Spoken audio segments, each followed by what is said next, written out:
Well, good afternoon, everyone. It is indeed my privilege to be here with you to share in your Global Social Justice Research Symposium. I want to thank Dr. Whistler as well as Dr. Gillespie for inviting me to be here with you today. I must say I had the honor of sitting in on the sessions this morning, and I was really blown away by the work that you're doing. And I know that you have great support here, but I just want to echo the sentiments, I'm sure, of your mentors by saying your work is important. Your work is really, really important. We need it, and we need you. So my hope is that you'll continue forward in this research, that you'll remain connected to the communities that you care about, and that you will just thrive in the continued examination of your social justice passions. As Dr. Whistler described, my social justice passions really center around examining issues of trauma, violence, and loss among Black boys and men.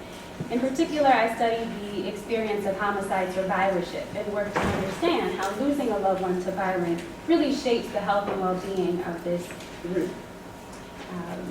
And so for me, this is both personal and professional. And as we move into the workshop, I'll share a bit more of my story with you. I take a trauma-informed approach to this work, which means recognizing the prevalence of trauma symptoms and trauma histories in the lives of individuals in an effort to respond in a way that avoids re-traumatization and best offers support. So with that said, if at any time during our conversation, the narratives of the young men in Baltimore connect with a tender place in your own lived experience, then please, I encourage you, mindful of those around you, please take care of yourself. That might mean taking a deep breath, that might mean shifting your thoughts, that might mean exiting the room and rejoining us when you feel ready, but whatever that is, again, mindful of those around you, please do take care of yourself.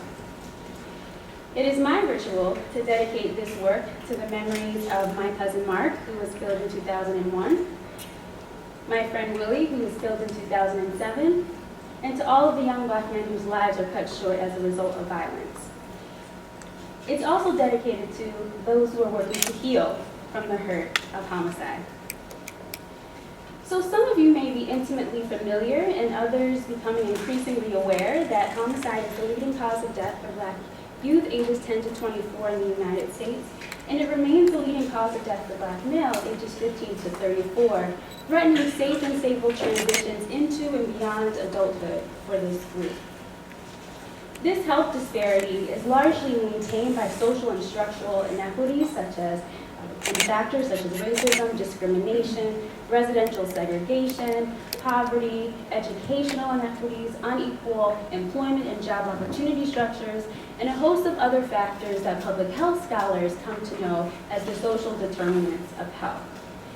And these factors together increase the propensity for violence in low-income and urban contexts, like in East Baltimore, where my work is grounded just up the road here.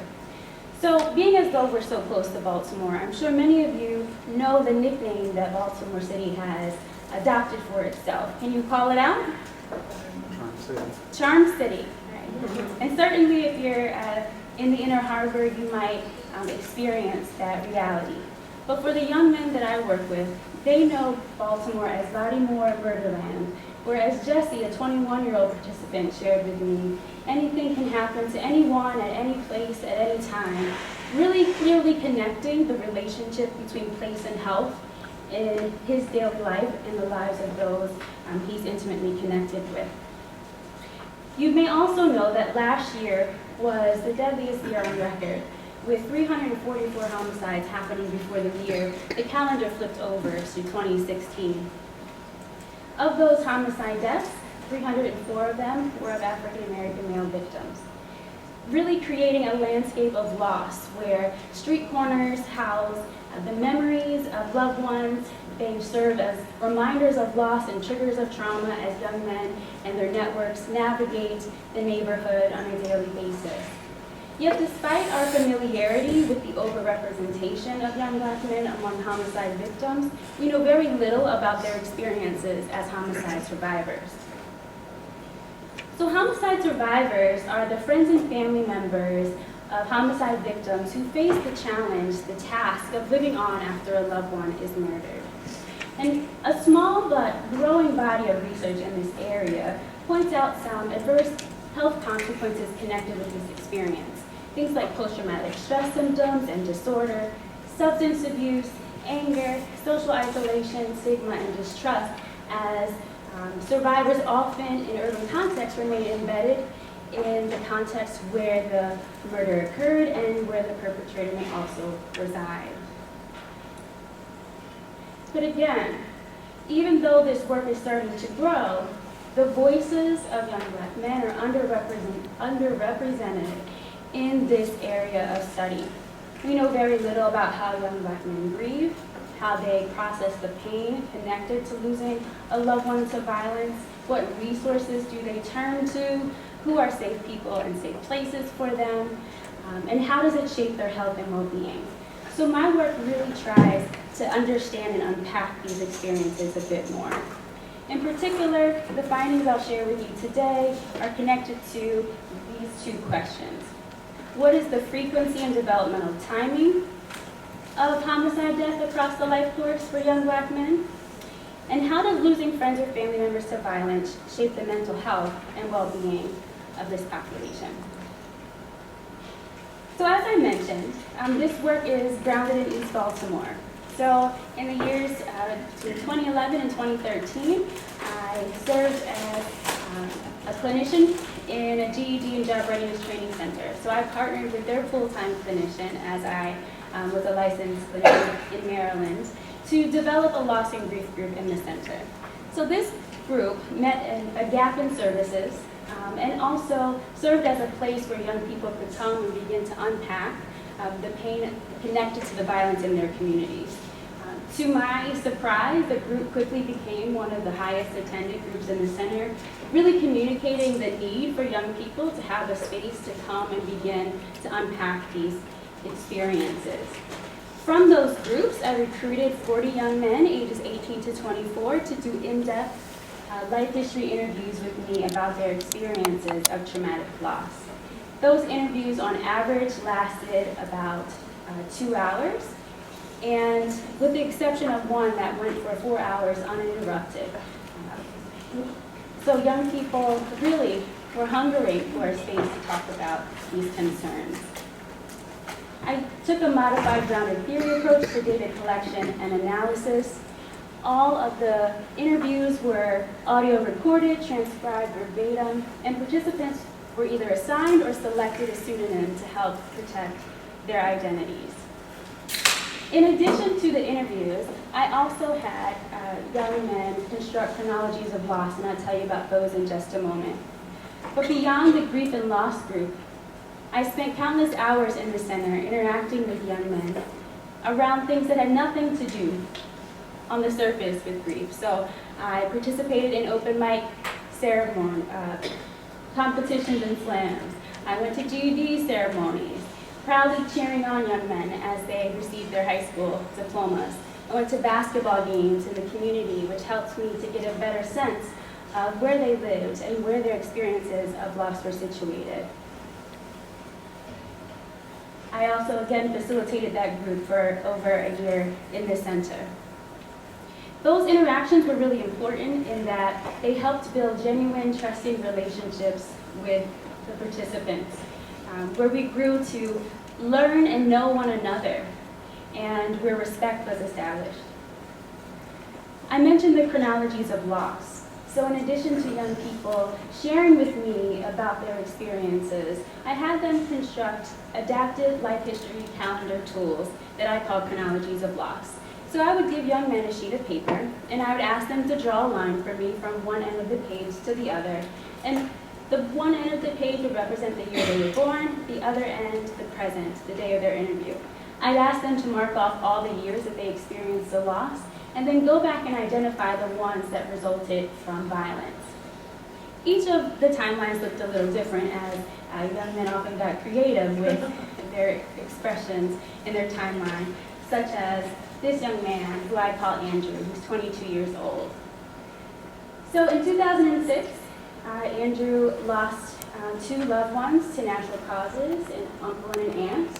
In 2010, his cousin was murdered. And in 2012, there's a name that's covered to protect the identity of that person, but a young woman who he went to school with was killed in his neighborhood. But you'll notice that he also includes Trayvon Martin on his timeline. So this young man in Baltimore, who has never met this young man in Florida, feels intimately connected with this experience of loss, so much so that he puts it on his own timeline, along with the losses of people who he spent his entire life knowing. Now you'll notice that there are numbers on top of the trees here, and they represent Andrew trying to convey to me the intensity of the losses. So in no way on a scale of 0 to 10 can you really capture what it means to lose someone. But young men try to give me a sense of the impact of those losses on their lives. And so Trayvon Martin is rated a 5, but still he's there, and that means a lot. Here's another timeline.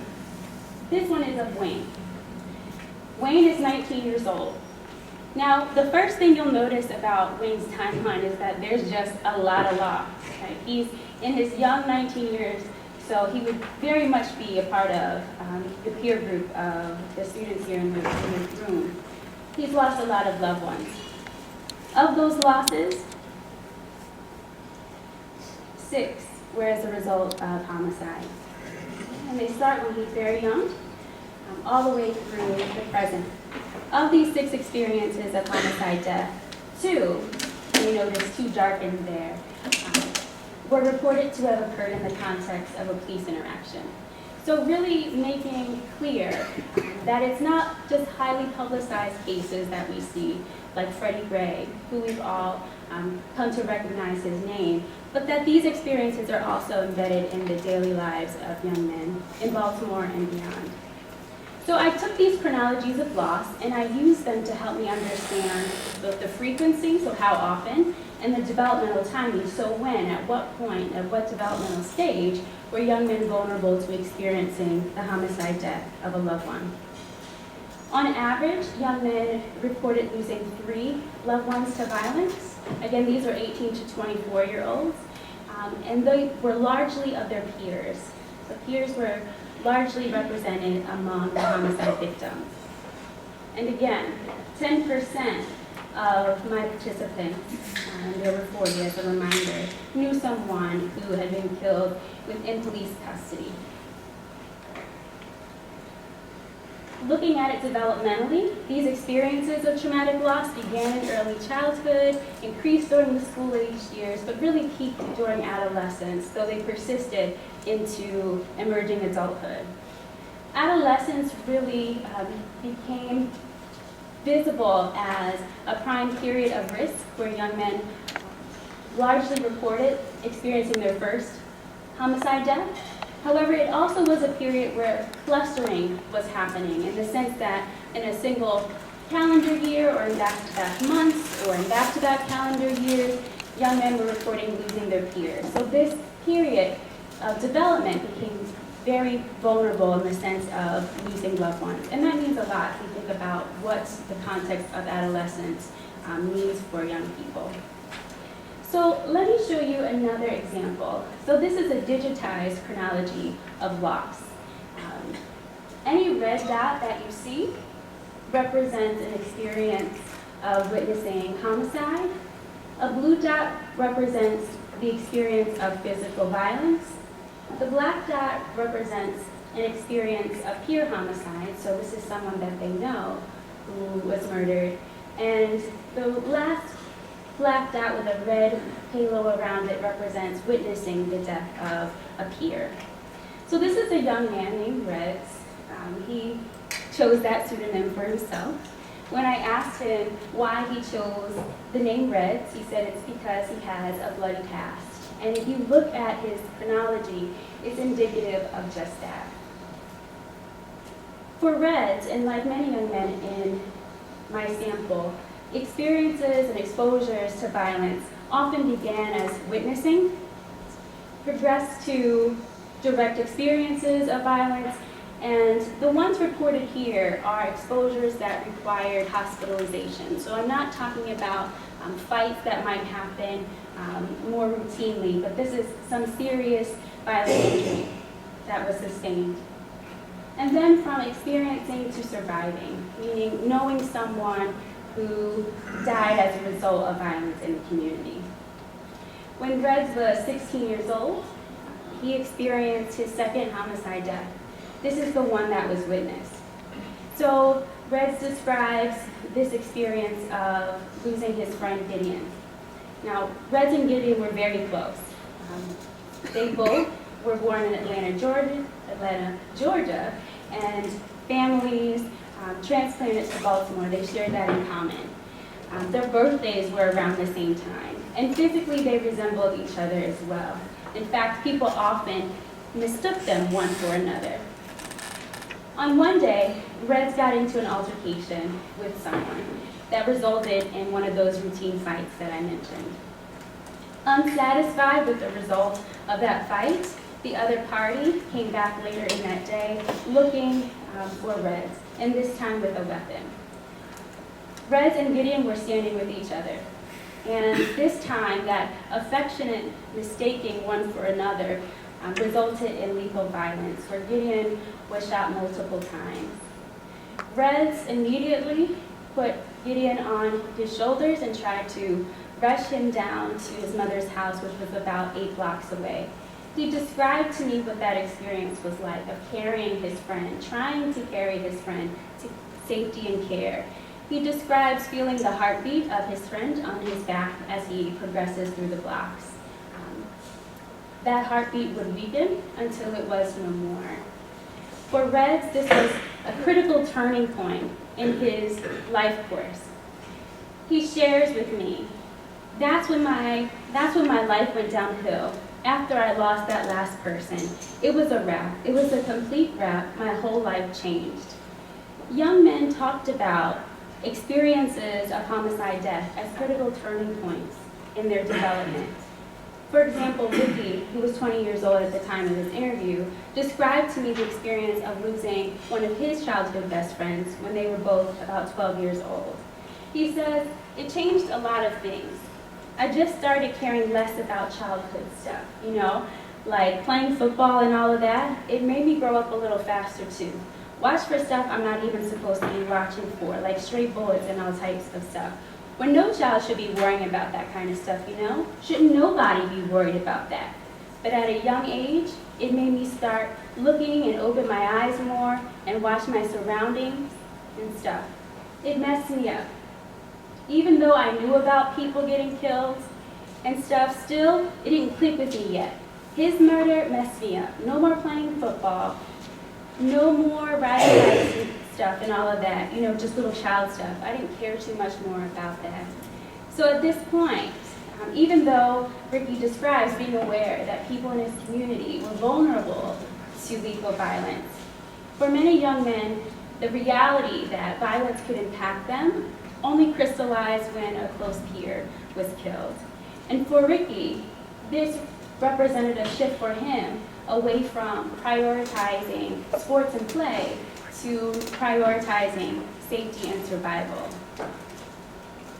This is important to consider developmentally. When I asked Nico what it meant to him to lose his friends, he says, what does it mean to me? Well, it just makes me lose friends. I'm losing friends because my friends are getting killed, some of my close friends, and then it just be nothing else left. If I ain't got no friends, then what am I supposed to do? I just sit in the house now. It's no friends that I have. If we think about the context of adolescence, this is a period where young people are really developing a sense of self and future in concert and contrast with their peers. And for young men in Baltimore, many who are coming of age in the context of a dying peer cohort, this shapes the way that they may be perceiving themselves and their futures.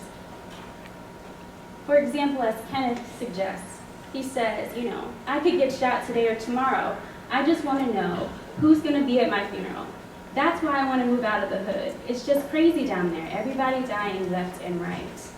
So at a period of development where young people are supposed to be looking towards the future, he is concerned about the fragility of his mortality. He is concerned about not who will be there at graduation, but who will be there when violence undoubtedly impacts his own life.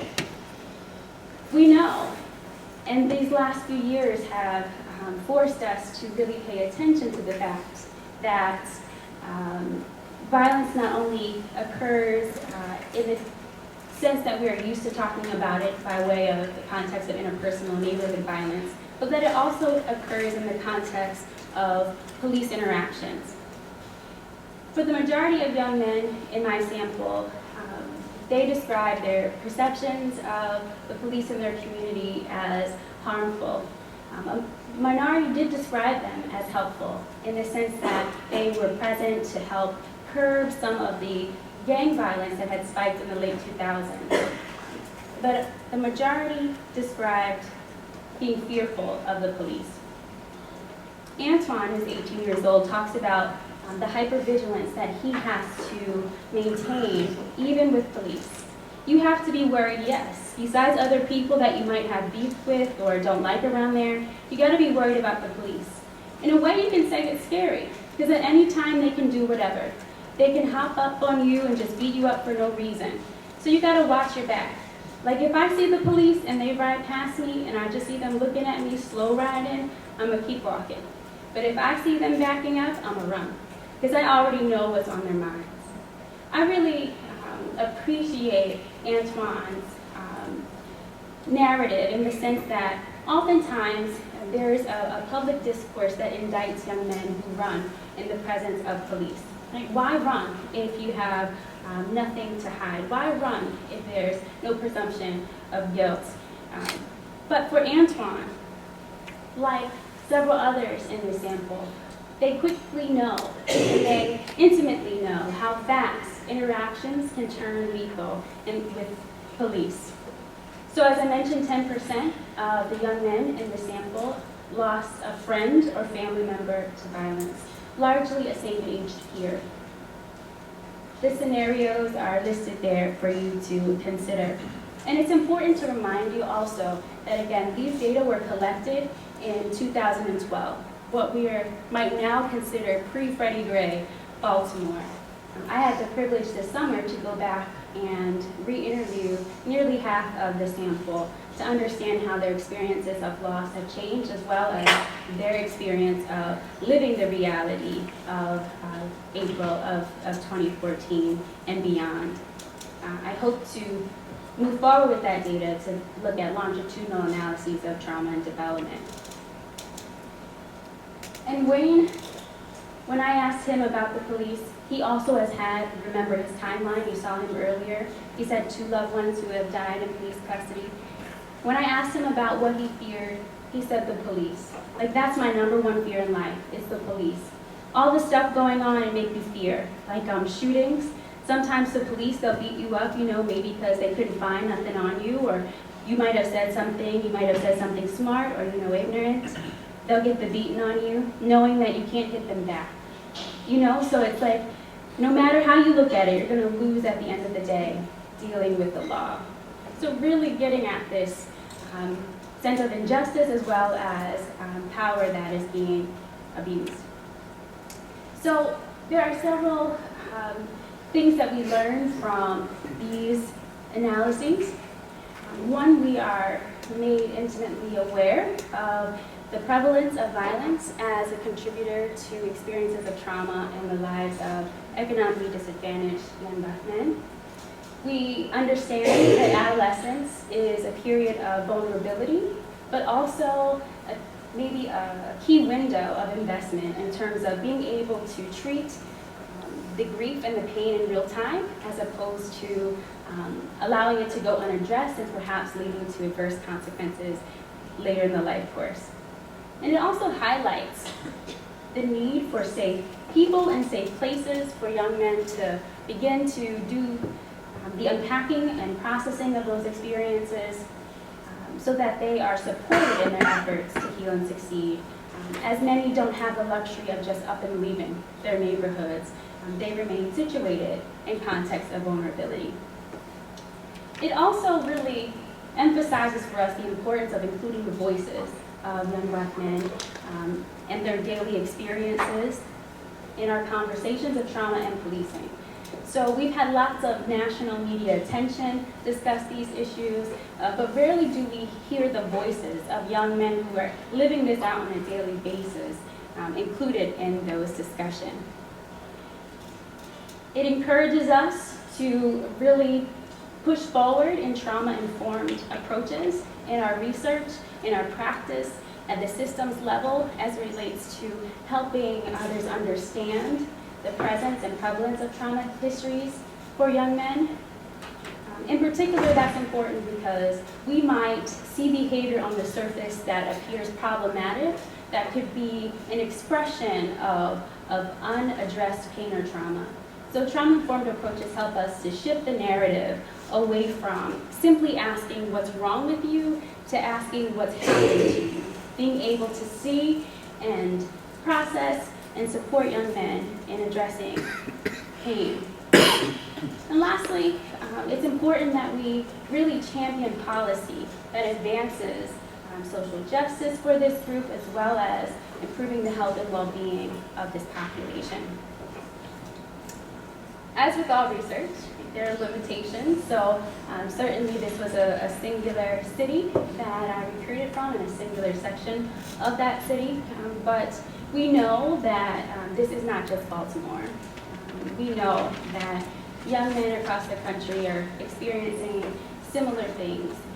That is kind of a benefit of the cell phone and allowing us to see shared experiences across place.